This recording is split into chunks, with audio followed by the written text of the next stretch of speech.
director for the longtime great group Peace Action. Please welcome Francis Motowala. Francis, come on up.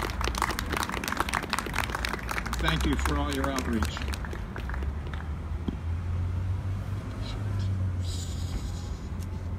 Thank you so much for having me today and inviting Peace Action to co-sponsor this event. As a little boy, Paul Warfield Tibbets Jr. fell in love with airplanes. In 1927, at the age of 12, you can imagine his excitement when this son of a confectioner got to ride in an airplane over a racetrack, dropping candy bars tied to little parachutes to the crowd assembled below. Just 10 years later, this little boy would enlist in the U.S. Army. 5 years after that, after leading a bombing raid over occupied France, which accidentally killed many civilians, he recounted advice from his med school roommate, who told him of a classmate who failed the program because he had too much sympathy for his patients, and that destroyed his ability to render the medical necessities. It dawned on Tibbets that I am just like that if I get to thinking about some innocent person getting hit on the ground. I'm supposed to be a bomber pilot and destroy a target. On August 5th, 1945, Tibbets assumed command of the aircraft which would a day later drop a uranium bomb, nicknamed Little Boy, on Hiroshima.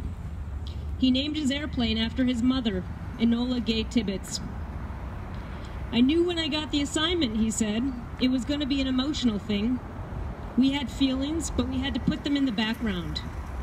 We knew it was going to kill people right and left. But my one driving interest was to do the best job I could so we could end the killing as quickly as possible. Paul Tibbets, if you can hear me now, I'm sorry to say that the killing you began on that day has still not yet ended. It continues 73 years later. Last year, I had the privilege of representing Peace Action at the World Conference to Abolish Nuclear Weapons in Hiroshima and Nagasaki.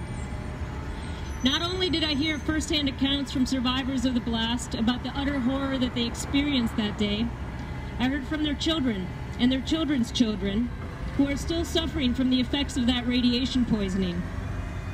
I also heard from survivors of U.S. atomic testing, which continued for decades, and has left citizens of places like the Marshall Islands still suffering from the radiation poisoning that they were exposed to intentionally, subjects of unthinkable testing at the hand of our government in the name of science. Paul Tibbets, you once said, I made my mind up then that the morality of dropping the bomb was not my business.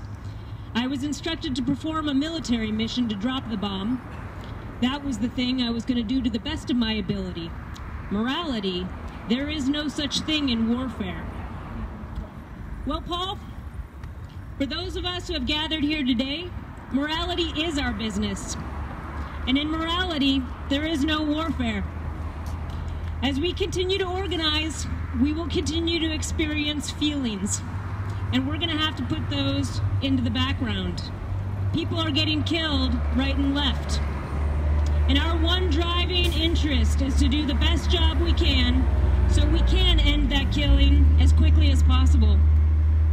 Peace Action works year-round, organizing grassroots actions to achieve this end. We provide resources to help the public take effective action, which can lead to policy change and a foreign policy rooted in morality and not warfare. I invite you all to visit our website, peaceaction.org, and join our efforts. And I invite you to repeat after me. No more Hiroshimas. No more Hiroshimas. No more Nagasakis. No more Nagasakis. No more Hibakusha. No more Hibakusha. No more war. No more war. Thank you.